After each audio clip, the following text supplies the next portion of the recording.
नमस्कार दोस्तों, आपका स्वागत है आपके अपने यूट्यूब चैनल इन्वेस्टोलॉजी इंडिया में।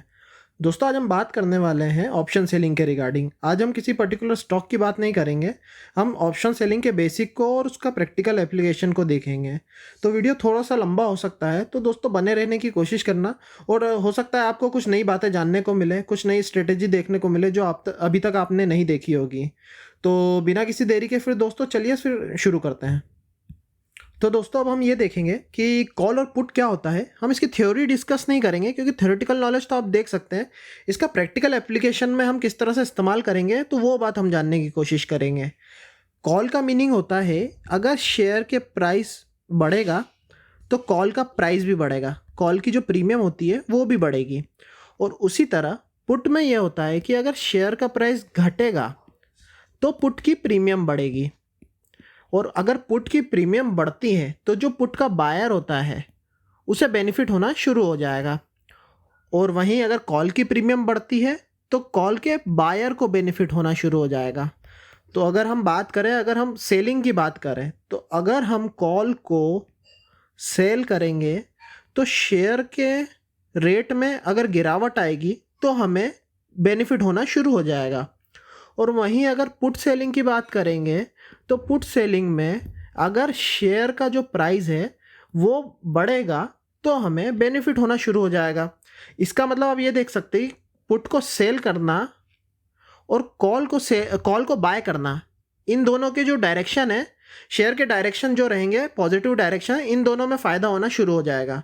और वहीं अगर पुट को आप बाय करते हैं और अगर कॉल को सेल करते हैं तो इन दोनों केसेस में आपको फ़ायदा तभी होगा जब शेयर का भाव गिरेगा। तो ये सिंपल सा लॉजिक था जो आप मार्केट में ट्रेड करते समय ध्यान रखिएगा। ये लॉजिक बहुत काम आता है। पुट की थ्योरी में जाएंगे तो बहुत सारे आपको टेक्निकल टर्म्स देखने को मिलेंगे, बट ये सिंपल सा लॉजिक है। अभी आप इस बात पर ध्यान रखिए और आगे हम और डिस्कस करते हैं जिससे आपको और क्लैरिटी आएगी। अब दोस्तों, मैंने जो आपको अभी जो बात बताई है कॉल और पुट के रिगार्डिंग, उसको मैं प्रैक्टिकली भी आपको बताना चाहूँगा। ये हमारे पास निफ्टी 50 का चार्ट आ गया है और ये आर्ली चार्ट है। तो जैसा कि आप देख सकते हैं, अगर मैं इस पर्टिकुलर जगह पर देखूं तो ये है 21 मई। 21 मई के दिन से लेकर अभी तक मार्केट लगातार ऊपर ही जाता जा रहा है। ये हमारा निफ्टी का चार्ट है। अब हम निफ्टी के कॉल का चार्ट देखते हैं कि वो किस तरफ जाएगा। अब देखिए, जैसा कि आपके सामने ये आवरली चार्ट है, 1 आवर का चार्ट है और ये है 15,500 का कॉल। ये जो सी लिखा है वो कॉल को दर्शा रहा है। तो अब कॉल में अगर आप देखेंगे तो 21 मई के तारीख से जिस तरह से निफ्टी बढ़ी थी ये भी बढ़ता ही गया है। तो जिससे आप ये निष्कर्ष निकाल सकते हैं कि कॉल के बायर को प्रीमियम में बेनिफिट मिला होगा, क्योंकि जहाँ प्रीमियम उसकी 130 के आसपास थी वो आज 21 मई को, और आज वो प्रीमियम 237 रुपये हो गई है। तो यहाँ पर कॉल के बायर को फ़ायदा हुआ है। तो अब हम पुट को भी देख लेते हैं कि पुट की स्थिति क्या रही है। अब आपके सामने पुट का चार्ट भी आ गया है। तो आप देख सकते हैं कॉल बढ़ा था, वहीं पुट घटा है। तो इससे आप ये समझ सकते हैं कि अगर शेयर का भाव बढ़ेगा और आपने कॉल को बाय कर रखा है तो बायर को फ़ायदा होगा। और वहीं शेयर का भाव बढ़ेगा और आपने पुट बाय कर रखा है, पुट बायर को नुकसान होना चालू हो जाएगा। और वहीं अगर राइटिंग के लिए करते हैं तो कॉल बायर को जो फ़ायदा होगा वो पुट राइटर को फ़ायदा होगा, यानी पुट को सेल करने वाले को होगा। और यहाँ पर कॉल को सेल करने वाले को फ़ायदा होगा अगर शेयर का रेट गिरेगा तो आई होप आप समझ गए होंगे मेरी बात, मैं क्या बताना चाह रहा हूँ। अब थोड़ा सा और आगे चलते हैं, उसको और ज़्यादा डिटेल में समझते हैं कि हम प्रैक्टिकली इससे कैसे मुनाफा कमा सकते हैं। तो आप जैसे कि समझ चुके होंगे कि पुट खरीदने से हमें पुट बाय अगर करा है या कॉल को सेल कर रखा है तो जो अगर शेयर के जो डायरेक्शन होगा, अगर नीचे की तरफ जाता है तो हमें बेनिफिट होना चालू हो जाएगा, प्रॉफिट होगा। और वहीं पर अगर कॉल को बाय कर रखा है या पुट को सेल कर रखा है तो ये चीज़ कर रखी है, तो शेयर अगर बढ़ेगा तो हमें प्रॉफिट होगा। अब आप सोच रहे होंगे कि यानी पुट को बाय करना कॉल को सेल करने के बराबर होगा और कॉल को बाय करना पुट को सेल करने के बराबर होगा। अगर ये दोनों चीज़ें बराबर है तो अलग अलग बनाई ही क्यों है और कन्फ्यूज़न और ज़्यादा बढ़ाने के लिए क्यों बनाई है। तो दोस्तों मैं बताना चाहूँगा ये एक जैसी बात नहीं है। हाँ, डायरेक्शन सेम होने की वजह से प्रॉफिट आपको होगा और अल्टीमेट बेनिफिट तो होगा, लेकिन वो जो अमाउंट है वो चेंज होगा। एक आपको हो सकता है पुट बाय करने से जहाँ एक का 2 हो जाए, एक का 10 हो जाए, वहाँ कॉल में ऐसा होना संभव नहीं है। और सेम चीज़ दूसरी साइड के लिए भी एप्लीकेबल होती है। अब मैं आपको आगे बताता हूँ कि जो ऑप्शन सेलिंग है उसके फ़ायदे क्या है और ऑप्शन बाइंग के जो नुकसान क्या है, जिसके कारण मैं ऑप्शन सेलिंग पर ज़्यादा फोकस कर रहा हूँ और ऑप्शन बाइंग पर इतना नहीं कर रहा हूँ। दोस्तों अब मैं ऑप्शन सेलिंग के आपको फ़ायदे बताना चाहूँगा। सबसे पहला फ़ायदा तो ये है कि आपको टाइम डिके का फ़ायदा मिलेगा। जहाँ पर अगर आप बायर होते हैं तो अगर किसी भी पुट के बायर होंगे, किसी भी ऑप्शन के बायर होंगे, तो वहाँ पर आपको एक ये नुकसान होना चालू हो जाएगा कि आपको सौदा जल्दी क्लोज़ करना होगा। अगर आपने सौदा जल्दी क्लोज़ नहीं करा तो जितना टाइम डिके होता जाएगा आपकी प्रीमियम का अमाउंट घटता जाएगा और जो प्रीमियम का अमाउंट घटेगा वही ऑप्शन सेलर को मिलेगा। तो ऑप्शन सेलर में टाइम डिके का एक बेनिफिट होता है जिसके कारण उसे धीरे धीरे करते करते मुनाफा होना शुरू हो जाता है और वहीं बायर को बहुत क्विक डिसीजन लेना पड़ता है और उसे बहुत जल्दी सौदे को क्लोज करना पड़ता है और घुस के एंट्री लेकर एग्जिट करना पड़ता है। इसीलिए ऑप्शन बाइंग बहुत ज़्यादा प्रोफेशनल आप हो गए हो या आप बहुत सालों से मार्केट को ट्रैक कर रहे हो और आपको मूवमेंट के बारे में पता है तो ही करना बेनिफिशियल होता है। और ऑप्शन सेलिंग जो है, आप अगर मार्केट को ट्रैक नहीं भी कर रहे हैं बट आपने रिस्क मैनेजमेंट प्रॉपर करा है तो ये आपके लिए फ़ायदेमंद होगा। अब आपके पास दूसरा बेनिफिट ये होता है कि शेयर के मूवमेंट से आपको फ़ायदा मिलेगा। अब आपको समझ में नहीं आ रही होगी बात, मैं आपको समझाता हूँ। अगर शेयर आपने एग्जांपल के लिए कॉल को सेल कर दिया है ना, कॉल को अगर सेल कर दिया है इसका मतलब शेयर अगर नीचे गिरेगा तो आपको फ़ायदा होना शुरू हो जाएगा। तो अगर शेयर नीचे गिरता है तो बहुत क्विकली नीचे गिर रहा है तो आपको बहुत ज़्यादा फ़ायदा होगा। आपको एकदम तेज़ी से फ़ायदा, आपकी कॉल की वैल्यू नीचे घटती जाएगी। आपने अगर 12 रुपये पर सेल कर रखा है कॉल को, वहीं कॉल की वैल्यू घट के सीधे 2 रुपये आ जाएगी तो 10 रुपये का बेनिफिट आपको हो जाएगा।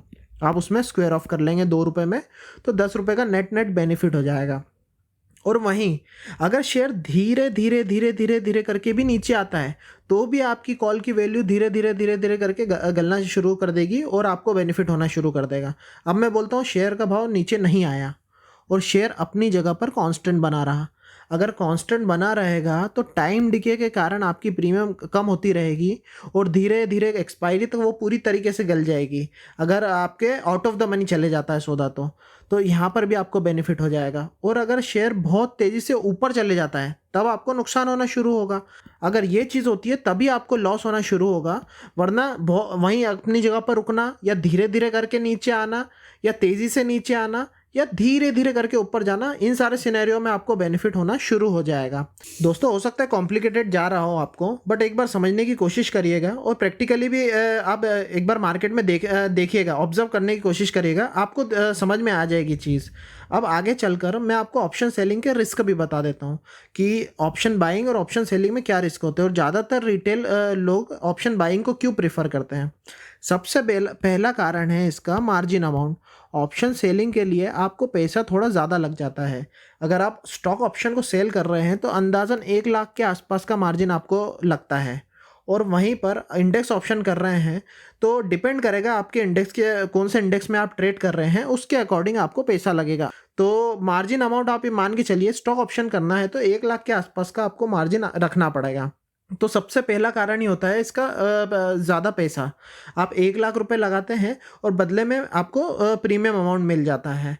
अब ऑप्शन बाइंग में आपको इतना पैसा नहीं लगता है। दूसरा कारण है जो लोग कहते हैं अनलिमिटेड रिस्क, लेकिन इसे मैं किसी प्रकार से गलत चीज़ नहीं मानता हूँ। रिस्क आपको हर असेट क्लास में होगा। अगर आप बाइंग करते हैं तो आपका यह रिस्क है कि आपने जितना भी पैसा लगाया है वो 100% वैनिश हो सकता है। आपने अगर प्रॉपर मनी मैनेजमेंट नहीं करा और जल्दी सौदे से बाहर नहीं निकले तो टाइम आपका काम कर देगा और टाइम आपका पूरा प्रीमियम डीके कर देगा और आपको नुकसान होना तय है। लेकिन वहीं अगर आप option selling proper risk management के साथ करते हैं और मार्जिन ऑफ सेफ्टी रख कर करते हैं, जैसे कि अभी करंट मार्केट प्राइस किसी भी स्टॉक का 150 रुपये चल रहा है और आपने उसका पुट जो सेल करा है वो 100 रुपये पर करा है, तो यहाँ पर आपको 50 रुपये का मार्जिन ऑफ सेफ्टी मिल चुका है, यानी 50 रुपये पहले उसे नीचे आना है, उसके बाद 100 रुपये से नीचे जाएगा तब आपका नुकसान होना शुरू होगा। तो ऑप्शन सेलिंग में आपको ये फ़ायदा मिल जाता है कि आपके पास सबसे पहला मार्जिन ऑफ सेफ्टी रहता है, और दूसरी चीज़ आपको प्रीमियम का बेनिफिट भी मिल जाता है। प्रीमियम आपके पास कलेक्ट हो जाती है पहले दिन पर, तो वो प्रीमियम तक का लॉस भी आप बियर कर सकते हो। तो आपके पास ऑप्शन सेलिंग में कुशन बहुत ज़्यादा रहता है। तो ऑप्शन सेलिंग में अनलिमिटेड रिस्क वाली बात को मैं नहीं मानूंगा। स्टॉप लॉस आप हर सौदे में डाल सकते हैं, कोई आपको ये मना तो करेगा नहीं कि ऑप्शन सेलिंग में स्टॉप लॉस नहीं कर सकते, ऑप्शन बाइंग में ही कर सकते हो। तो ये जो अनलिमिटेड रिस्क वाली बात है, ये मुझे इतनी ज़्यादा पसंद नहीं आती है। आप ऑप्शन सेलिंग में भी रिस्क को मैनेज कर सकते हो। तो ये दो चीज़ें रहती है यूजुअली जो लोगों को बताई जाती है कि ऑप्शन सेलिंग क्यों डेंजरस है, क्यों ख़राब है, जिसके कारण आपको दिक्कत हो सकती है। अब मैं आपको सीधे आगे ले जाता हूं अपने मेन बात पर कि आपको अगर ऑप्शन सेलिंग से प्रॉफिट कमाना है तो क्या क्या प्रोसेस आप फॉलो करें और किन प्रोसेस के कारण आपको मुनाफा होना शुरू हो जाएगा। आपकी सबसे पहले स्टेप बता देता हूं। सबसे पहली स्टेप आपकी ये रहेगी कि आपको पुट सेल करना है, और दूसरी स्टेप जो है, अगर in case put in the money हो जाता है, इन द मनी क्या होता है वो भी मैं बताऊंगा। इन द मनी हो जाता है तो आपको शेयर की डिलीवरी उठानी है, या आप फ्यूचर में भी ट्रेड कर सकते हैं। डिपेंड करेगा उस समय पर आपकी कंडीशन क्या है, आपके पास मार्जिन अवेलेबल है कि नहीं, शेयर खरीदने के लिए आपके पास सफिशिएंट फंड है कि नहीं। अगर सफिशिएंट फंड नहीं है तो हम फ्यूचर का सहारा लेंगे और फ्यूचर में हम उस तरह से ट्रेड करेंगे। अभी ये दो स्टेप है, इस दो स्टेप को मैं अभी डिटेल में बताता हूँ, फिर इसके बाद हम अगली स्टेप पर चलेंगे। दोस्तों वीडियो थोड़ा सा लंबा हो जाएगा, मैं जानता हूँ, आपको थोड़ा सा बने रहना पड़ेगा, आपको सब कुछ समझ में आ जाएगा। अब सबसे पहले पुट सेल की बात कर लेते हैं। मैंने पुट को सेल करने के लिए इसलिए कहा क्योंकि पुट को सेल कर देते हैं हम तो हमें शेयर के ऊपर जाने पर प्रीमियम का बेनिफिट होना शुरू हो जाता है। अब एग्जांपल लेकर मैं आपको पूरी बात डिटेल में समझाता हूँ, और एक प्रैक्टिकल एग्जांपल लेता हूँ रिलायंस इंडस्ट्री का, और आपको उससे मैं सब कुछ बताने की कोशिश करूँगा। अब ये एग्जांपल रिलायंस का है। रिलायंस का चार्ट आपके सामने आ चुका है। अब ये चार्ट रिलायंस का नॉर्मल चार्ट नहीं है, ये रिलायंस के 1900 रुपये के पुट का चार्ट है। पी मतलब पुट। तो यहाँ पर आप देख सकते हैं कि अगर मैंने 12 मई के दिन इसमें सौदा करा होता और मैंने पुट सेल करा होता, तो अगर मैंने पुट सेल करा होता तो ये 71 रुपीज़ 84, हम इसे राउंड ऑफ करके 72 मान लेते हैं, तो 72 रुपीज़ की प्रीमियम हमें मिल जाती है। रिलायंस का लॉट अभी 250 का चल रहा है, तो इससे हमें टोटल अमाउंट बनता हमारा 18,000 रुपये। तो ये टोटल अमाउंट हमारा 18,000 रुपये का बन जाता। अब हम देख लेते हैं हमें इसमें मार्जिन कितना देना पड़ा।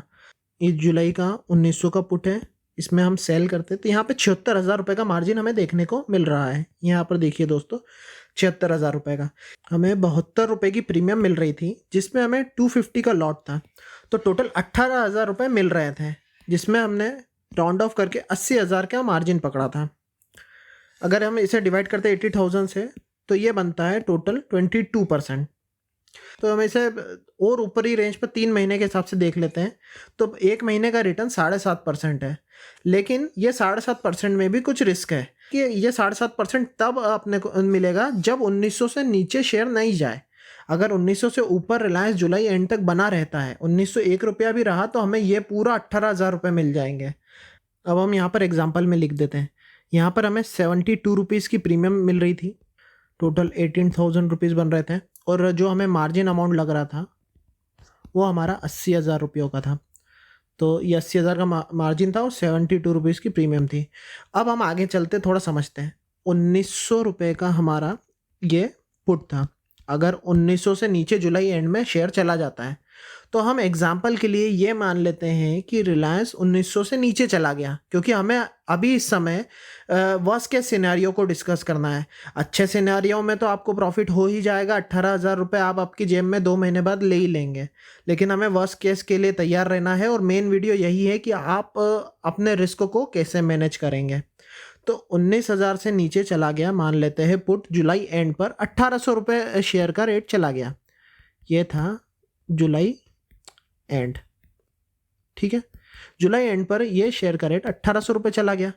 आपने पुट का सौदा 1900 का करा था और रेट 1,800 चला गया, तो आपको हर एक शेयर पर 100 रुपये का नुकसान होगा, और वो 250 का लॉट है, तो आपको 25,000 रुपये का लॉस दिखेगा।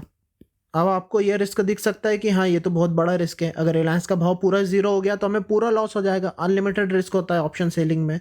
तो अब मैं एक आगे की चीज़ बताता हूँ जो आपको शायद बहुत कम लोगों ने बताई होगी या आपको इस चीज़ की जानकारी नहीं होगी। तो अब आपको आगे की चीज़ मैं बताता हूँ।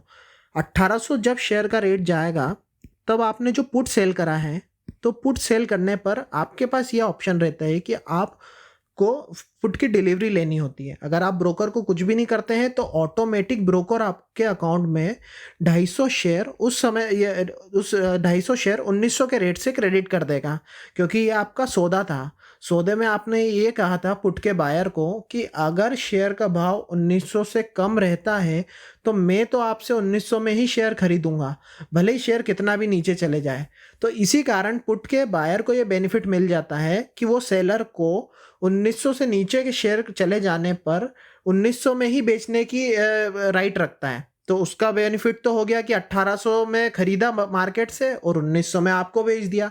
तो 100 रुपये का तो पुट के बायर ने मुनाफा कमा लिया, क्योंकि शेयर के नीचे जाने पर पुट के बायर को मुनाफा होना शुरू हो जाता है। लेकिन यहाँ पर आपके लिए तो नुकसान हो गया, क्योंकि आप एक तरह से इंश्योरेंस बेच रहे थे। अगर शेयर का रेट ऊपर रहता तो आपको बायर से कुछ बेनिफिट नहीं मिलने वाला होता, आपका बेनिफिट तो फिक्स था 18,000 रुपये प्रीमियम का अमाउंट। तो इसीलिए हमें नीचे के साइड को पहले मैनेज करना है। अब एक चीज़ ये हो सकती है कि आप एक दो दिन पहले ही सौदा क्लोज कर लें और एक दो दिन पहले जो करंट मार्केट प्राइस चल रहा है उस पर आप बाय कर लें शेयर को। तो ये दो चीज़ें हो सकती है, इन दो चीज़ों के थ्रू आप कर सकते हैं कि आप या तो एक दो दिन पहले सौदा क्लोज कर ले 1-2 रुपये पर, वहाँ पे लॉस आपका बुक कर ले, तो वो लॉस अंदाजन 25,000 के आसपास ही होगा, उससे ज़्यादा नहीं होगा। तो 25,000 का आप लॉस बुक कर लें और वहीं 1800 के करंट रेट पर शेयर को बाय कर लेंगे। तो ये दो तरीके हो सकते हैं, आपको या तो 1900 पे डिलीवरी ब्रोकर दे देगा आप कुछ भी नहीं करते हैं तो, और वही नहीं तो आपको सौदा क्लोज करना होगा और वहाँ जाके करंट मार्केट रेट पर आपको शेयर को बाय करना होगा 1800 के रेट पर, क्योंकि उस समय करंट मार्केट प्राइस तो 1800 की चलेगी। तो आपकी के सेगमेंट में बाइंग जो होगी शेयर की वो 1800 रुपये पर होगी। ये 250 शेयर्स आपके पास होंगे और आपके पास इधर ऑप्शन में 25,000 का लॉस दिखेगा। ये एक तरह का नोशनल लॉस हो जाएगा आपका, क्योंकि इसके अगेंस्ट में आप 18,000 रुपये की प्रीमियम भी कलेक्ट कर चुके होंगे। तो अगर हम 25 माइनस 18 करें तो 7,000 का नेट लॉस आपको हुआ है अभी की स्थिति में। आप ये समझिए कि 1800 का अगर चला गया तो 7,000 का नेट लॉस हुआ है। अब इसके आगे की स्टेप पर हम जाते हैं। हो सकता है आपको थोड़ा सा टफ जा रहा हो या कॉम्प्लिकेशन लग रहा हो, एक बार वीडियो फिर से देखिएगा और फिर भी नहीं समझ में आया तो कमेंट में मुझसे पूछिएगा, मैं आपका और डिटेल में एक्सप्लेन करने की कोशिश करूँगा। अभी तक हमने क्या करा, सबसे पहले पुट सेल करा। पुट सेल करने के बाद हमारा शेयर इन द मनी हो गया, जिससे हमें नुकसान होना शुरू हो गया। यानी 1900 का पुट बेचा था लेकिन शेयर 1900 से गिर के 1800 पर आ गया। उसके बाद हमने क्या करा, कैश सेगमेंट में शेयर बाय कर लिए एक्सपायरी पर। अब 250 के लॉट को देखें, हम 1800 से मल्टीप्लाई करेंगे तो 4.5 लाख रुपए हमें लगेंगे। यानी आपके पास 4.5 लाख रुपए का फंड का अरेंजमेंट होना चाहिए। अगर आप 80,000 का पुट बेच रहे हैं तो सिर्फ ये मत मानिएगा कि आपको मार्जिन अमाउंट जो है सिर्फ उतना ही लगेगा, उसके आगे आपको और पैसे नहीं लगेंगे। आपको 4.5 लाख रुपए लग सकते हैं अगर आपका शेयर इन द मनी चला गया तो आपको मार्जिन 80,000 तो लगेगा ही लगेगा, साथ ही साथ 4.5 लाख की भी व्यवस्था रखनी है। पुट सेलिंग इसीलिए कहा जाता है कि आपके पास फंड होगा तो आप पुट सेलिंग से रेगुलर और कंसिस्टेंट बेसिस पर कमा सकते हैं, और अगर फंड नहीं होगा तो आपके लिए समस्या खड़ी हो सकती है। शेयर बाइंग तो हमने कर ली, फ्यूचर वाला भी एक आपके पास अल्टरनेटिव है कि अगर आपके पास फंड नहीं है तो आप 2 महीने आगे का फ्यूचर बाय कर लीजिए। अब अगर शेयर बाइंग की जगह आप फ्यूचर करते हैं तो फ्यूचर में आपको ये देखना होगा, 1 या 2 महीने का लेकर चलूँ मैं, फ्यूचर को आप बाय करें और फ्यूचर में जो आपको अंदाजन जो लगेगा मार्जिन वो 80,000 90,000 के आसपास ही लगेगा। तो वो भी अमाउंट इसके आसपास ही रहेगा। आपके पास अगर 4.5 लाख का अरेंजमेंट नहीं हो पाता है तो उस केस में आप फ्यूचर में जाइएगा, वरना आप शेयर बाय करने पर ही फोकस करिएगा। फ्यूचर आप जब भी बाय करेंगे तो महीने 2 महीने का आप मार्जिन लेकर चलिए, मतलब महीने 2 महीने आगे का ही फ्यूचर बाय करिएगा, क्योंकि शेयर हो सकता है रिकवर करने में थोड़ा सा टाइम लग जाए तो आपको रोल ओवर का खर्चा नहीं उठाना पड़ेगा। तो आप फ्यूचर जो बाय करेंगे महीने 2 महीने आगे का करिए और शेयर को रिकवर होने का टाइम दीजिए। और अच्छी कंपनी में हम ट्रेड करेंगे तो ही हमारे लिए फ़ायदा होगा, क्योंकि अगर ख़राब कंपनी और वोडाफोन आइडिया जैसी में ऑप्शन ट्रेड इस तरह के कर लिए और शेयर की रिकवरी नहीं हो पाई तो आपको परमानेंट लॉस होना तय है। इसलिए जब भी ऑप्शन सेलिंग करें हमेशा ब्लू चिप और बेस्ट शेयरों में करें और लार्ज कैप शेयरों में ऑप्शन सेलिंग करें। दूसरे शेयरों में आप इस तरह के छोटे मोटे शेयरों में हो गया, उसमें आप ऑप्शन सेलिंग को अवॉइड ही करिए। वोडाफोन आइडिया हो गया या पीएनबी हो गया, इस तरह के शेयरों में ऑप्शन सेलिंग को पूरी तरीके से अवॉइड कर दीजिए। कंसिस्टेंट बेसिस पर रेगुलर इनकम कमानी है और एफडी से 3-4 गुना भी ज़्यादा कमाना है तो आपको ब्लू चिप शेयर में ही जाना होगा। इस वाले रूल को आप एकदम कंठस्थ बांध लीजिए, आपको ऑप्शन सेलिंग करना है तो ब्लू चिप में ही करना है। तो पहली स्टेप हो गई पुट को सेल करना। पुट अगर इन द मनी चला गया, पुट में अगर इन द मनी नहीं जाता है तो आपको तो प्रीमियम बेनिफिट हो ही गया, आप अगला पुट पर ध्यान दीजिए, अगला सेल करिए। लेकिन अगर इन द मनी चला गया तो इन द मनी में आपको शेयर को बाय करना है। अगर आपके पास शेयर को बाय करने का फंड अरेंजमेंट नहीं हो पा रहा है तो आप फ्यूचर को बाय करिए, लेकिन फ्यूचर भी महीने 2 महीने आगे का बाय करिएगा।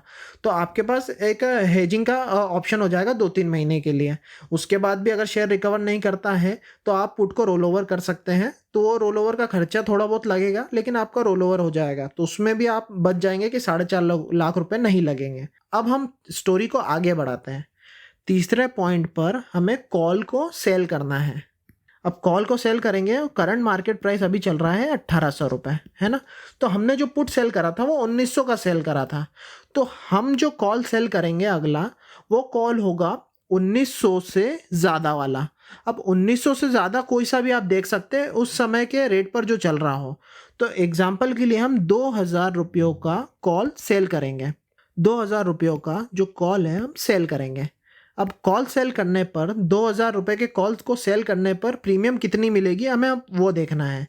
अब आज के फिगर के हिसाब से अगर हम प्रीमियम देखने जाएंगे तो वो एक्चुअल में सही नहीं होगी, अमाउंट थोड़ा सा फ्लक्चुएट होता हुआ दिखेगा। पर फिर भी हम थोड़ा उसके आसपास जाने की कोशिश करके देखते हैं कि क्या अमाउंट हमें मिल सकता है इन द मनी होने पर। अब यहाँ पर मैं प्रीमियम का जो अमाउंट लेता हूँ वो 50 रुपये के आसपास लेता हूँ, यानी कॉल सेल करने पर हमें 50 रुपये की प्रीमियम मिलेगी। 250 शेयर पर अगर हम 50 रुपये से कैलकुलेट करें तो हमें 12,500 रुपये की प्रीमियम कलेक्ट करने को मिलेगी, यानी इतना पैसा हमें कॉल सेल करने पर मिल जाएगा। अब देखिए कॉल में क्या होता है कि कॉल कभी इन द मनी हो जाता है, यानी 2000 रुपये से अगर शेयर का रेट अगले 2 महीने में या 1 महीने बाद जब भी आप कॉल खरीद रहे हैं उससे ऊपर चला गया, कॉल बेच रहे हैं सॉरी, तो और उससे ऊपर चला गया तो आपको शेयर्स की डिलीवरी देनी होगी। शेयर्स की डिलीवरी कॉल के बायर को आपको देना होगा। वहीं जैसा कि आप पुट सेल करते हैं तो डिलीवरी लेनी पड़ती है, उसी तरह कॉल सेल करने पर डिलीवरी देनी होगी। अब डिलीवरी देने के लिए आपके पास ऑलरेडी शेयर होना भी तो चाहिए, इसीलिए सबसे पहली स्टेप में हमने पुट सेल करा था कि पुट सेल करेंगे तो हमें डिलीवरी मिल जाएगी और उसके अगेंस्ट में फिर हम कॉल सेल करना शुरू कर देंगे। और इन केस अगर कॉल इन द मनी हो जाता है तो हमें अगर 2000 रुपयों पर भी डिलीवरी देनी पड़ती है या 2000 से ऊपर चला जाता है, तो मैं एक एग्जांपल के लिए 2050 पकड़ लेता हूँ कि अगले 2 महीने में या 1 महीने बाद जब भी आप कॉल सेल कर रहे हैं तो वहाँ पर 2050 का रेट चला गया, तो जो बीच का डिफरेंस अमाउंट है यानी 1800 माइनस 2050, इसमें मल्टीप्लाई बाय हम करेंगे 250 शेयर का लॉट, तो टोटल 62,500 रुपीज़ का मुनाफा आपको कैश सेगमेंट में हो जाएगा। यानी कैश सेगमेंट में आपने 1800 में ख़रीदा और 2050 में बेच दिया, तो 62,500 रुपये तो आपको यहाँ से बेनिफिट मिलेगा और साथ ही साथ आपको प्रीमियम खाने को जो मिलेगी वो अलग। तो इसमें ये चीज़ हो गई कि सबसे पहले 18,000 रुपयों की आपको पुरानी प्रीमियम पुट सेल करने से मिली, ये पुट की प्रीमियम थी। यहाँ कॉल से आपको 12,500 रुपये की प्रीमियम मिली, ये 2 चीज़ें हो गई। अब आपको शेयर से मुनाफा जो हुआ, यानी शेयर सेल करने से आपको जो मुनाफा हुआ वो 62,500 का हुआ।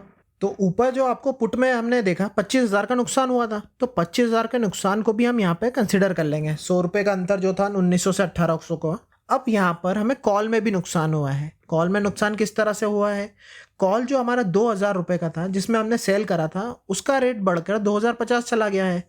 तो यहाँ का जो 50 रुपये का डिफरेंस है वो भी आपके लिए लॉस होगा, क्योंकि आप कॉल के सेलर थे और आपको जो शेयर बेचना पड़ेगा या जो भी डिलीवरी देनी पड़ेगी वो 2000 के रेट पर देनी होगी, और वहीं मार्केट में शेयर का रेट 2050 चल रहा है, तो ऑटोमेटिक आपको 50 रुपये कम में डिलीवरी देनी पड़ी, जिसके कारण आपको एक शेयर पर 50 रुपये का नुकसान होगा और ये टोटल 250 शेयर होंगे, तो जिससे आपको 12,500 रुपये का लॉस होगा। अब हम नेट में कैलकुलेट करते हैं कि हमने इस पूरी चेन में क्या कमाया।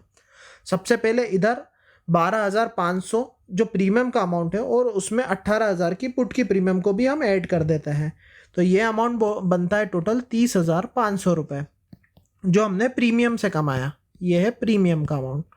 अब शेयर सेल करने से और जो एडजस्टमेंट वाले ट्रेड थे, पुट्स में नुकसान, कॉल में नुकसान, उनको भी हम एडजस्ट कर लेते हैं। यानी 62,500 माइनस 25,000 माइनस 12,500, तो यहाँ से हमने कमाया है टोटल नेट 25,000 रुपये।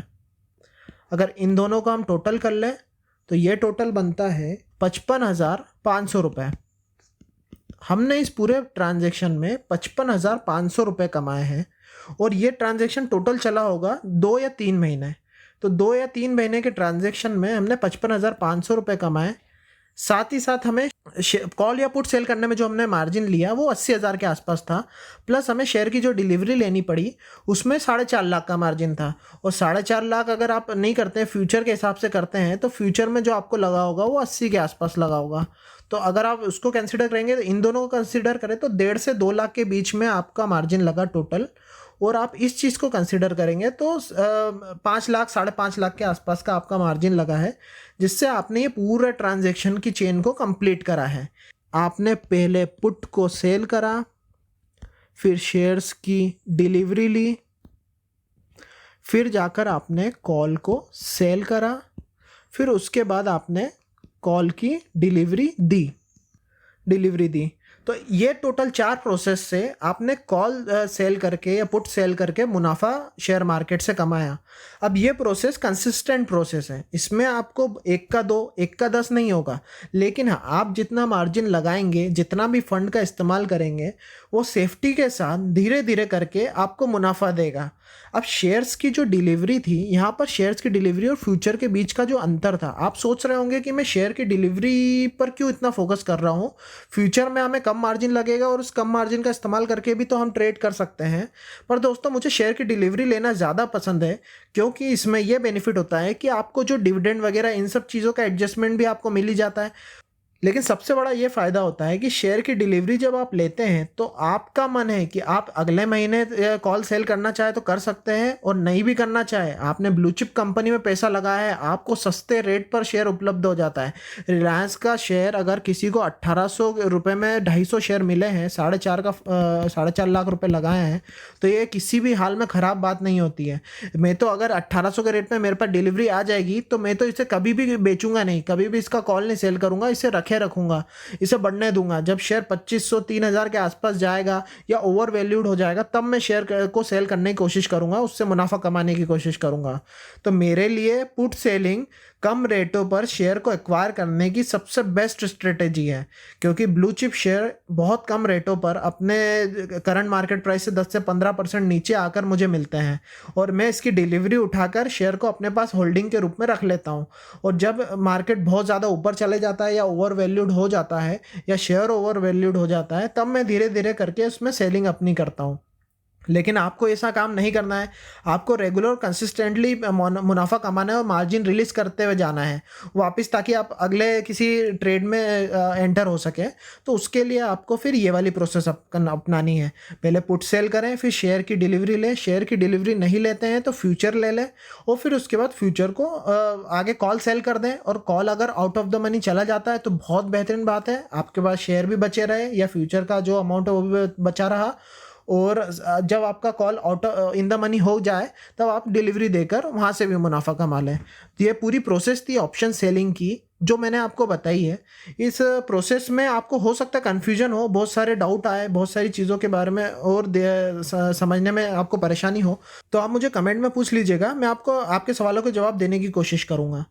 अब दोस्तों, मैं इस वीडियो को यहीं पर ही एंड कर रहा हूँ।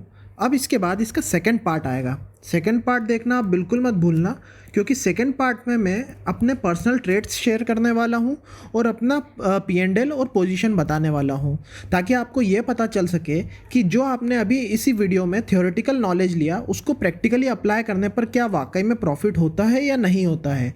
तो उसे आप वीडियो को ज़रूर देखना, वो वीडियो आपको एक मोटिवेट भी करेगा और आपको बहुत सारी जानकारियाँ प्रैक्टिकली देगा, जिससे आप जानेंगे कि ब्रोकरेज या अदर चार्जेस क्या लगते हैं और क्या रूल्स को हमें स्टॉक मार्केट में फॉलो फॉलो करना है और साथ ही साथ मैंने किस तरह से अपना प्रॉफिट कमाया। तो दोस्तों इस वीडियो को मैं यहीं पर एंड करता हूँ। अभी ही उसका जो सेकंड पार्ट मैं अपलोड कर रहा हूँ, सेकंड पार्ट भी आप साथ ही साथ देख लेना। ये वीडियो बहुत ज़्यादा लंबा हो गया था जिसके कारण मुझे इसको 2 भागों में बांटना पड़ा। तो सेकंड पार्ट आप देखिए, और अगर ये वीडियो आपको अच्छा लगा है तो प्लीज़ इसे लाइक कर दीजिए, क्योंकि आपका लाइक मुझे मोटिवेट करता है इसी तरह के और वीडियो बनाने के लिए। और अगर आपको ऐसे ही वीडियो फ्यूचर में भी देखने हैं तो चैनल को सब्सक्राइब कर दीजिए और बेल बटन भी दबाइए ताकि आपको फ्यूचर के वीडियोस के नोटिफिकेशन भी मिल जाए। अभी तक बने रहने के लिए धन्यवाद। सेकंड पार्ट देखना ना भूलिए।